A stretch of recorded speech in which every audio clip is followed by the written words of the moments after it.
Hello my dear day olds and night monkeys, good morning and evening and welcome back to another video. I am so happy to have you all here. A few months back I made a video in which I very much spent too much time analyzing the heights of Pokemon of every generation and then comparing all of them. And at first I thought that I actually talked about everything decently interesting in that video. I mean, there is only so much one can spew about the tallness of yet another Pikachu clone. And I mean, it's not a short video, it's half an hour long, and I think every self-respecting person would say that that is plenty enough time to mention all the interesting bits in that one specific topic. Someone like that would move on and research another interesting topic so they could grow their horizon and build an understanding of a more diverse range of topics in this world. Lucky for you that were interested in that first video, I am not a self-respecting person. And with that I welcome you to the second part of my overanalyzing the sizes of Pokemon video. Now, even I was kind of convinced that after my first video, there would only be some fringe things to talk about concerning the sizes of Pokemon. You know, stuff like what is the tallest horse-like Pokemon, comparing the early road birds of every generation size-wise, what champion has the tallest team, what champion has the shortest team, maybe looking at all those different extreme sizes that Pokemon Go can have that can be absolutely absurd, and now that I think about it, maybe there's even enough out there to make a third video. In any case, those aren't things that I'm actually going to talk about today. Today, I will look at a few things that people actually commented under my first video. And also something else that I thought of, but we will get to it. Now, I never thought I'd actually reach this point in my minuscule YouTube career, but here we are, reacting to YouTube comments. And the first one I want to mention is by this beautiful person. @NamelessLily said that it would be interesting to see a graph in which all the Pokemon of all generations would be combined. And I agree. So let's take a look at exactly that.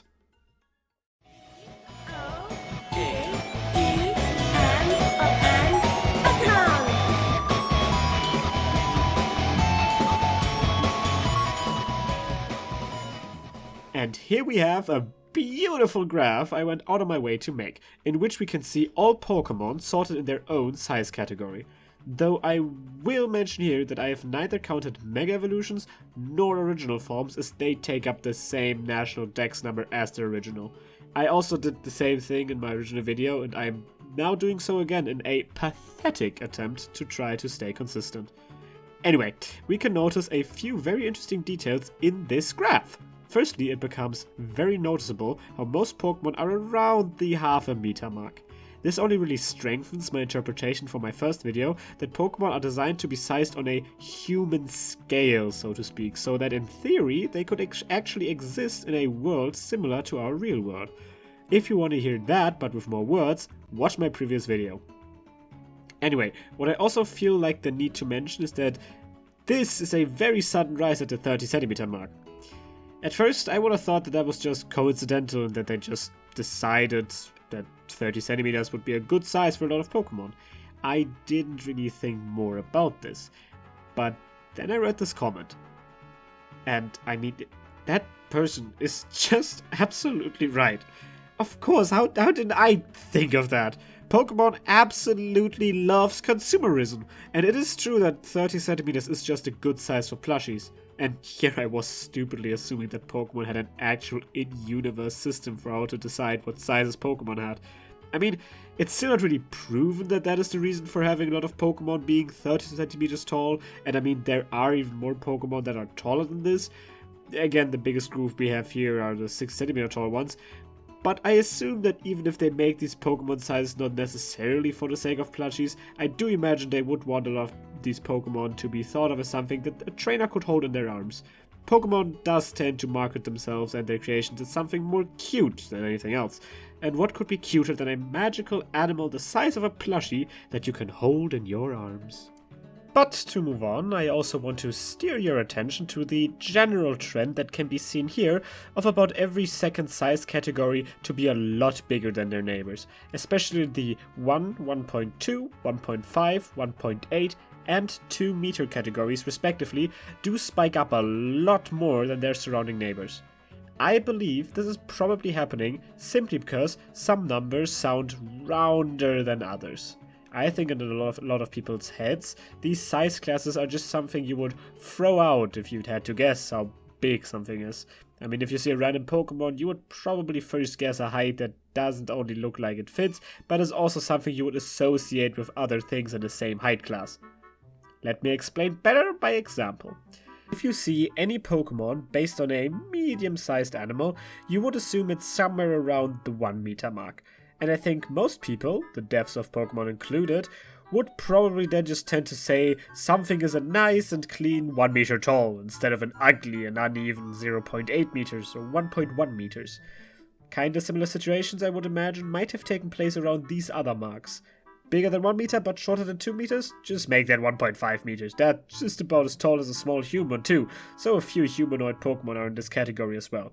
Want to have a Pokemon that is bigger than the average person that you know, but still human-sized?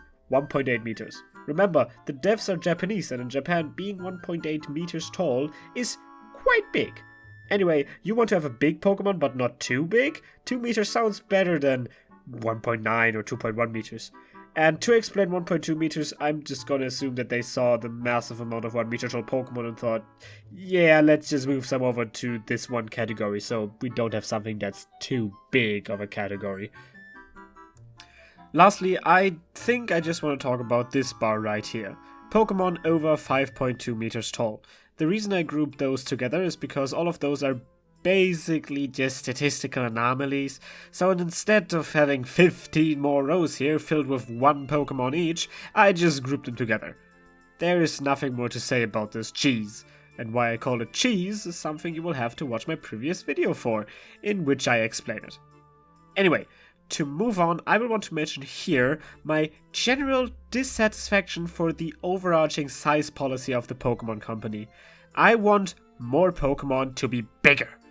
Rayquaza, Palkia, Tyranitar, Groudon, Kommo-o, Metagross, Latias and Latios, all too small.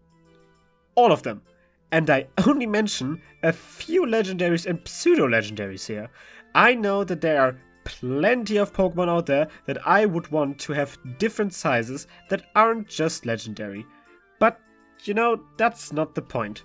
The point here is that these are too small. Way too small! And you know what is the most damning part about this? The reason why I mention this? It's because I know the Pokemon Company agrees with me. Even if we ignore the anime and their weird size fluctuations or whatever, in some of the mainline games, Game Freak showed us how they actually envision some of their Pokemon. The most clear example of this is all the times that Pokemon are used as rideable mounts in any game, which is what I will talk about next.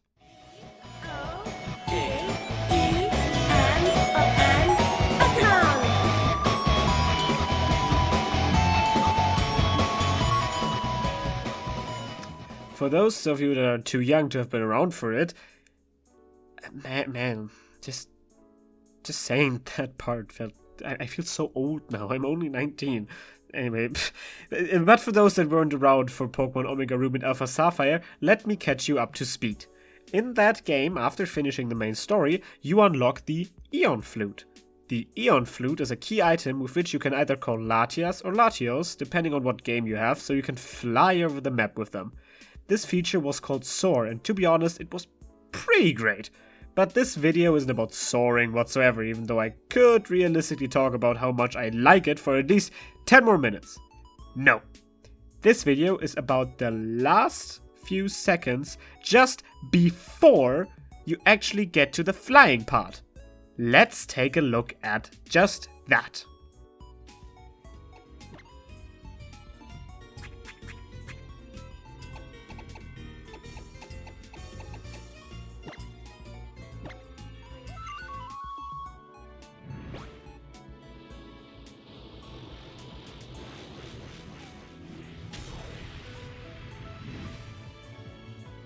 Can you see it?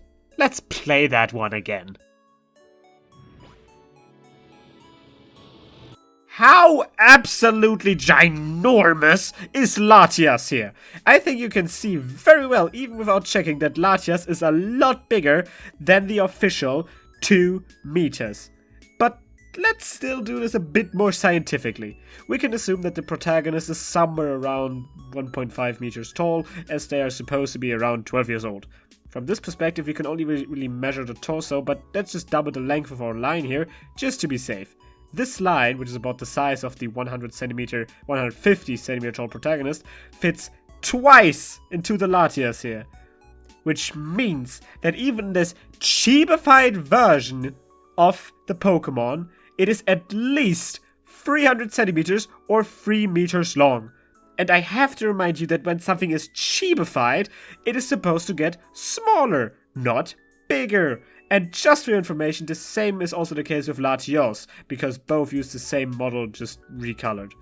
Now, for me personally, this is enough to be convinced that Game Freak themselves don't really believe in their Pokédex given sizes.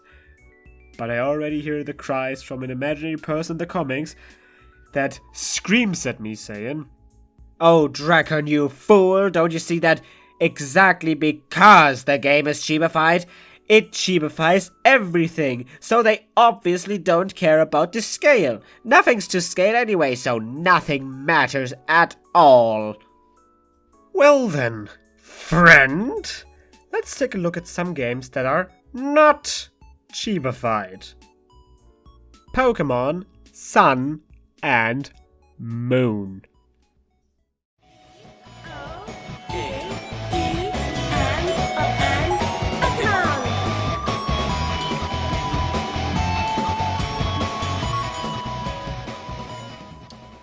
In Pokemon Sun and Moon, Game Freak decided to change a feature that was basically a tradition up until that point. That being the hidden machines, also called HMs. I think most people watching this know what HMs are, but just to quickly explain for those at the back, HMs were moves that could be used outside of battle to traverse the world, like surf, dive, fly, and so on. It's basically just everything that Koraidon or Miraidon do nowadays, should someone who actually only played those newest games watch this video. Anyway, with Sun and Moon, we had the first games that replaced these HMs. Instead of having to teach your Pokemon moves that were needed for the story progression, the game now gave you access to the so-called Poke Ride. The Poke Ride was a feature in which you could call a Pokemon that would basically replace HMs. Tauros for Rock Smash, Machamp for Strength, Lapras for Surf, and so on. But what is especially interesting for this video that you are watching right now is the fact that when using the Poke Ride, you can see the actual Pokemon. And because Pokemon Sun and Moon are not in a chibi style, we can do what we did before and measure something. We will again assume that the protagonist is around 150 centimeters tall based on the fact that they are also supposed to be somewhere around 11 to 13 years old.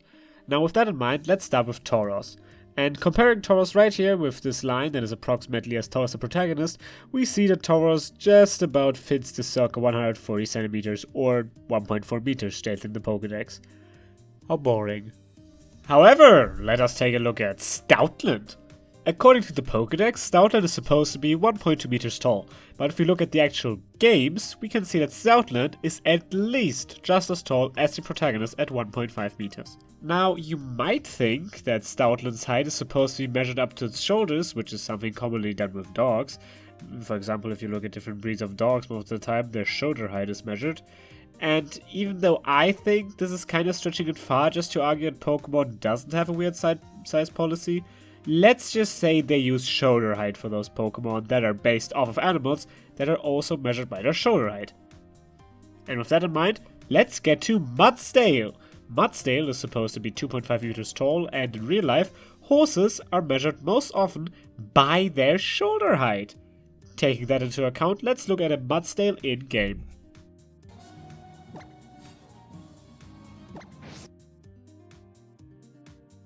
Mudsdale is not even taller than the protagonist. Look at this! Tell me where you see 2.5 meters here. Is the protagonist just 2.5 meters tall? Of course, You could say it's smaller here for gameplay purposes, and when looking at another in-game cutscene, you can see that Hapu's Mudsdale is actually quite a bit bigger than the protagonist. However, in that case, its shoulder height would be around the same size as the player, and only if you count the head, it's about 2.5 meters. In that case, we can look back on Stoutland, and we can see that there's absolutely no reason to assume that either it or any other Pokemon is measured by their shoulder height. Because if we measure some Pokemon by their shoulder height, just because the animals they are based on are measured by shoulder height, our protagonist would be at least 2.5 meters tall, which I find hard to believe. Anyway, to move on, next we have Machamp. Machamp is quite easy to measure. Here we have our protagonist standing at 1.5 meters tall. And here we have Machamp standing at 1.6 meters tall. Hey, wait a minute, you're telling me this is only a 10 centimeter difference? If so, the protagonist would be like, what, 30, maybe 40 centimeters tall? Yeah, I doubt that just as much as the protag being 2.5 meters tall.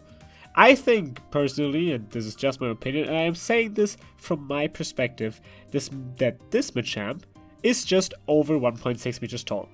Probably closer to 1.8, maybe 2 meters.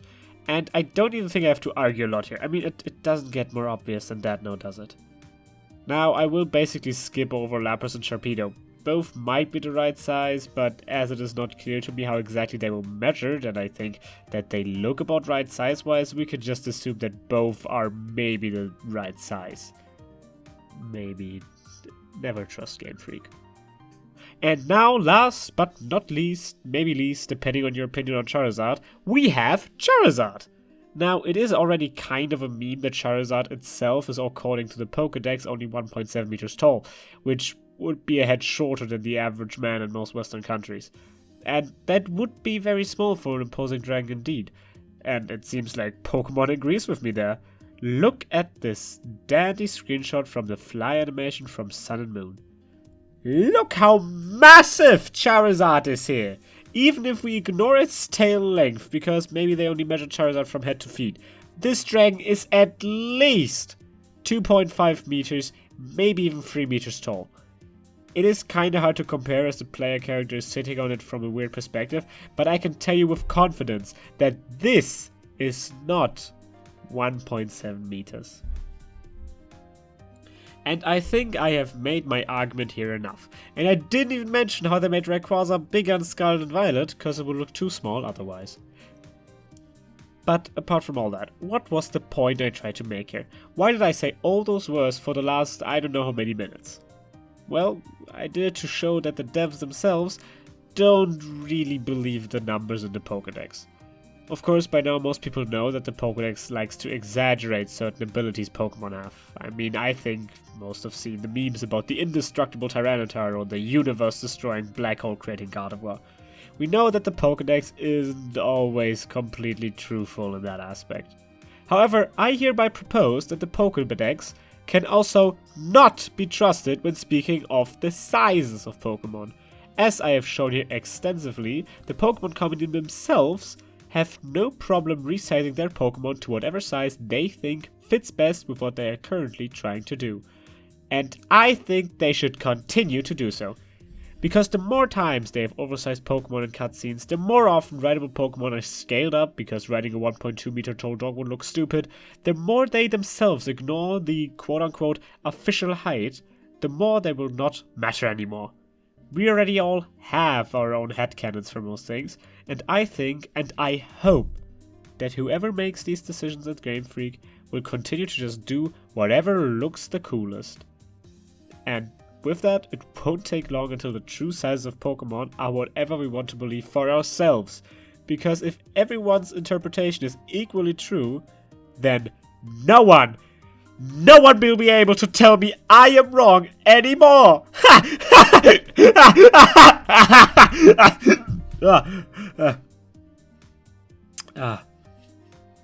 No one can tell me I'm wrong anyway because there's a video. I might have gotten carried away. Anyway, to get back to silliness, you know what Pokemon is also weird about that is somewhat related to their sizes? Their weight!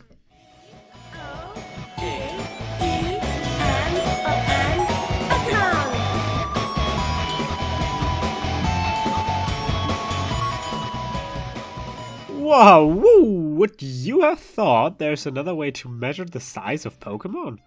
Until now, I have treated size and height pretty much synonymously with each other, mostly because I completely forgot about the existence of weight. But of course, the size of something is also determined by how much it weighs. For example, a bug Pokemon the size of a Hercules beetle would be pretty on par and assumed to be normal, right? Joltik is about 10 centimeters big, which is around the same size as a Hercules beetle. Now I think when looking at this, it seems like that Joltik is literally just an electric bug with about the same properties as a real-life bug. At least that would be right if you ignore the weight difference between those two. If you don't ignore that, you will see that Joltik is a whopping 6 times heavier than a Hercules beetle. And as far as I know, a Hercules beetle isn't actually exactly made of 90% air, which could somewhat explain this weight difference. The only real explanation I got here is that Joltik must be very friggin' dense. However, because we're only dealing with very small weights here, I wouldn't judge anyone for thinking that I'm just being nitpicky here. Which, to be fair, I kinda definitely am. However, that's just the start. I got a lot of more weird weights coming for you, and they will get increasingly weird and wonky. For example, let's look at a case that is kinda the exact opposite to what Joltik got going on. Mischief is a dog, I think so much is clear, and as a dog Pokemon, it is 50 centimeters tall. That is actually a pretty realistic and fitting height for a dog. Let's compare it to a Golden Retriever, one of the most well-known dog breeds. Golden Retrievers are on average about 56 centimeters tall and weigh around 30 kilograms. Now, the Retriever being about 6 centimeters taller than Mastiff would make you think that if the Retriever weighs about 30 kilograms, the Mastiff would weigh a bit less than that. Maybe 29, maybe 28, or maybe even only 25. Well, how about we try 16 kilograms? That's about only half of a Golden Retriever! If Joltik is as dense as a brick, I have the thought that Mastiff is filled about 50% with just hot air. The weirdest thing is that its evolution, Mabosstiff,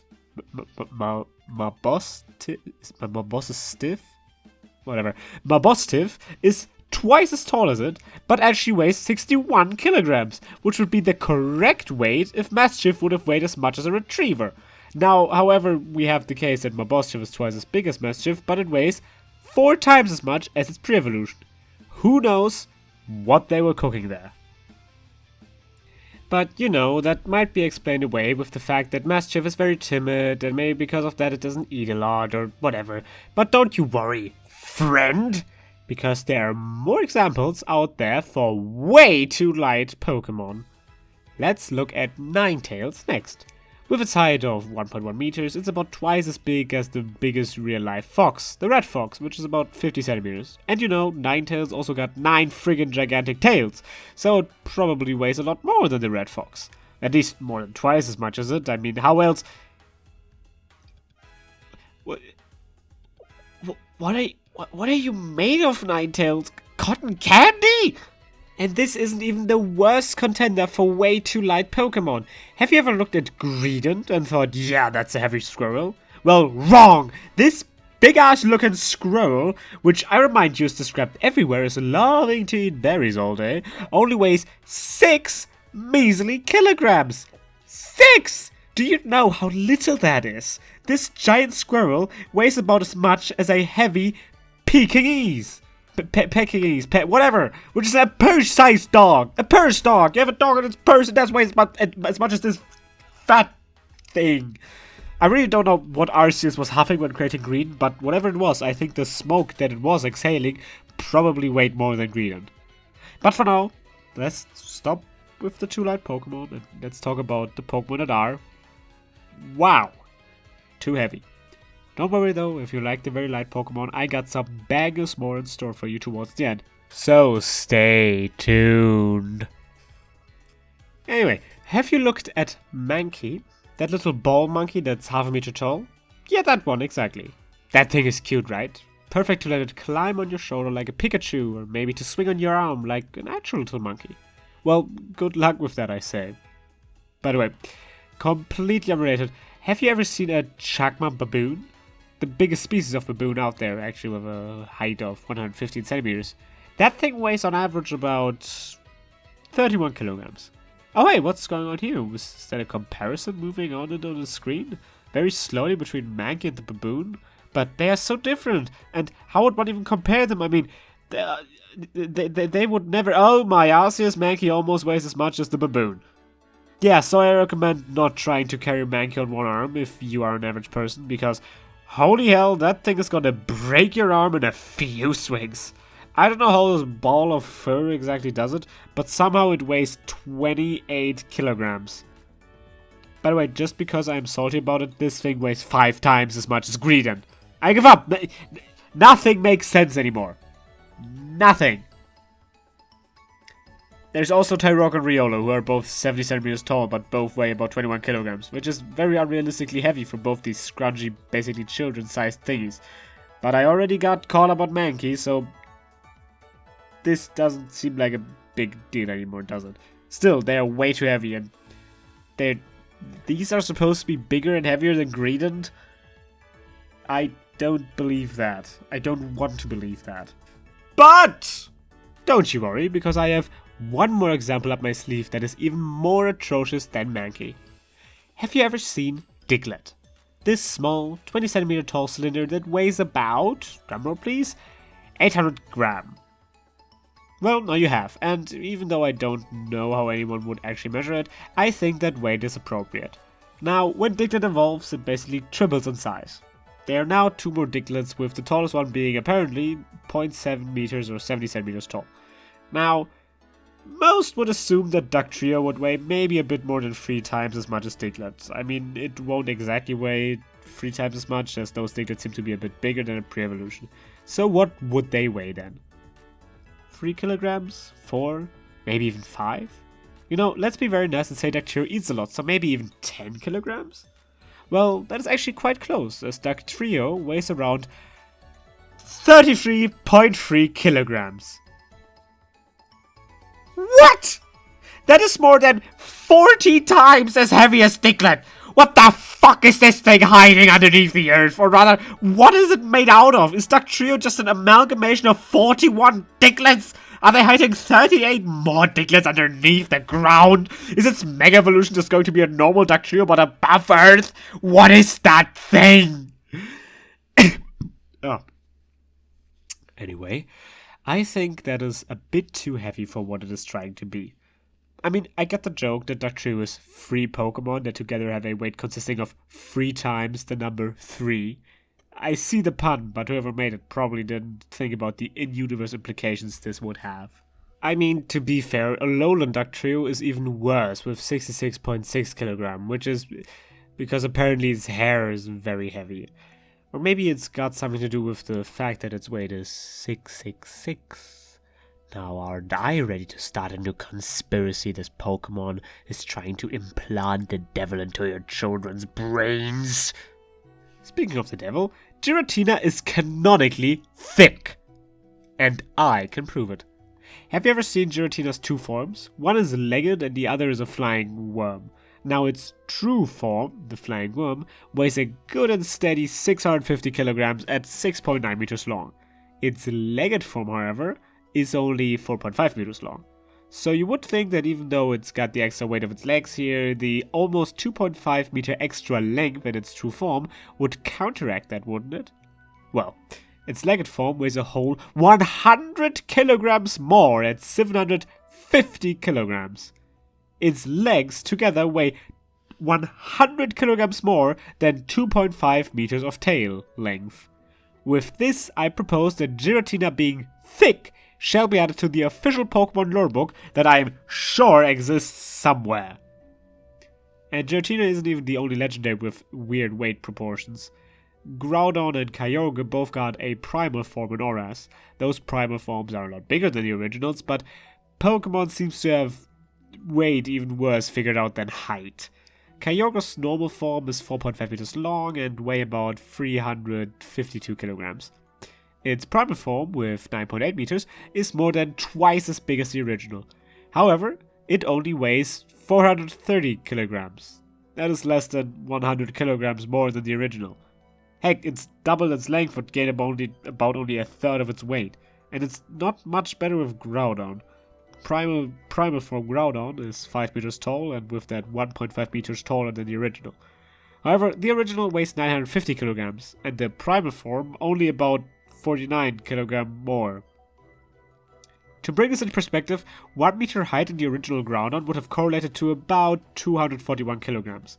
Now in the primal form, somehow it's only 199 kilograms per meter.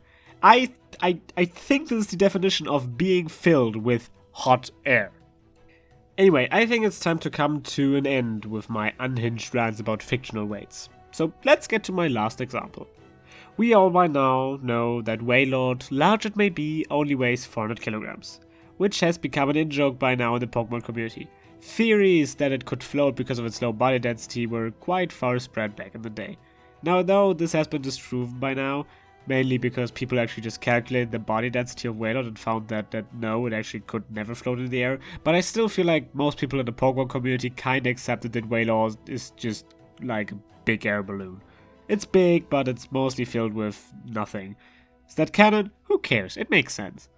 But over the years, Game Freak couldn't help but to add more and more big Pokemon. Up until today, we even have Eternatus, the new biggest Pokemon at 20 meters long. Other Pokemon that I count as wow that's big would be Mega Steelix, Mega Rayquaza, Alolan Executor, and added the newest generation, Dondozo. All these frankly behemoths weigh all these different weights that I'm too lazy to read aloud separately. And I think all of these are quite heavy, and I mean they should be. We got a giant catfish here with the Dondozo, sorry, a literal metal snake that is bigger than 1.5 school buses, literally the biggest Pokemon in existence. There's a giant magical space dragon, and what do you mean? Look out for the whale shark. What? Rain? What are you on about? Oh. Oh. Yeah, so it turns out a whale shark that can be around 12 meters long weighs about 15,000 kilograms or 15 tons, so I think we need to start talking about how every big Pokemon is just made out of air, dreams, and a little bit of meat. Because the closest we get to realistic weight would be Eternatus with 950 kilograms, but Eternatus is also 8 meters longer than a whale shark. Maybe Game Freak should just make all these Pokemon like 15 times heavier. To conclude, Game Freak does not know how size or weight works. I mean, I am exaggerating a little here. I did pick the most egregious examples to showcase here, but I know that there are a lot more examples out there. It's kind of the same with weight as it is with size. Game Freak is mostly fine with the smaller Pokemon, but they really have a problem with scaling the weights as much as they should. Kinda how a lot of Pokemon are kinda comically smaller than most imagine them to be. Though it's kinda actually worse with their weight, as we've seen today that they also have quite a few small Pokemon that are just way too heavy or light. Of course, there are also the Cosmoems out there that I didn't count, of course. I am not stupid to count the Pokemon that are obviously meant to have outlandish weights because of lore reasons or whatever. I wish I had something more profound to say here, but all in all, I kinda just looked at how fat some imaginary animals were. Oh well, it was fun for me, at least. And of course, I hope for you listening as well. I got other videos on my channel that have more work put in them than this one, so maybe look at one of those. If not, I wish you a wonderful day, night, evening, morning, or lunchtime, but not dinner time. Yeah, okay. Hello, post-production Draken here. I need to move my microphone, I'm sorry. Yeah, I, just finished editing, and I completely forgot about a thing that I wanted to talk about, but just didn't. I forgot, okay? I forgot. So, I took some time counting, so I want to show you right here. This, Size Comparison Maximum Edition. For context, one of the comments, maybe I'm just gonna show it here if I remember that, talked about how it would be interesting to see how the different generations would compare depending on if I only took the biggest Pokemon. like only fully evolved ones and whatnot, and it's what I did here, called the maximum edition. And right here I made a graph in which I only compared fully evolved Pokemon of every generation and then calculated their average height. So I'm very sorry, I'm still very ill, and I've been I think it's allergies or something. I don't know. I'm just completely, my nose has just been stuffed for the last few months. Anyway, that's not important. What is important is that I just want to mention this right here. Took some time counting, and I'm very ready to still show it here. Maybe I can show the comparison graphs from my previous video. There, you will be able to see quite a few differences. For example, that for some reason Generation 6 is a lot bigger than the previous 5 ones. Something that is very interesting, and probably just due to there not being a lot of Pokemon in general in Generation 6. So, well, only counting the biggest ones will probably, well, apparently push up the average to 1.7, which is bigger than all the previous ones. Also, this 1.65 is actually also just because of Wailord, but this time I didn't make a without Wailord edition because that would be kind of weird, the biggest size comparison. Whatever. Also, what's interesting is that Gen 7 is no longer the biggest one. It's now actually beaten by Gen 8 by 0, but what's that, 0.1, no, 0.013 meters, so I think 1.3 millimeters. Gen 8 is 1.3 millimeters bigger than Gen 7 at its biggest, and yeah, I think that's kind of interesting. I'm guessing that's very basically just because of Eternatus, and well, it could just be that there are also more Pokemon in Gen 8, more Pokemon that are more evolutions or something. I don't know. I didn't take the time to completely analyze it, but I think this is interesting here, especially if you take into account that Gen 7 actually used to have, or not used to have, actually has less Pokemon and more Ultra Beasts, which tend to be bigger, but you know, it's interesting either way.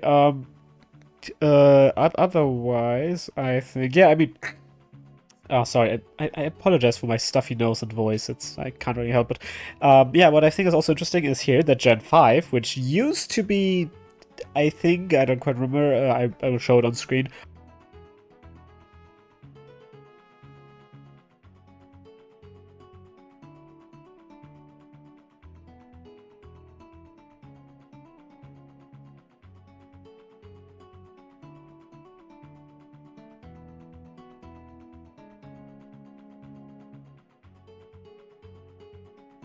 Yeah, but this is just what I want to show you. I think this is interesting, and if you want more information about this, you can calculate this yourself. It didn't take too long. I just counted all the fully evolved Pokemon and just put them in a graph. It just took like an hour or something, 2 maybe. No, it's you can do it. You want more information, you can do it. Otherwise, I think I am done here. Yeah. So thank you for watching, and now end of video. Sorry for forgetting. Bye bye.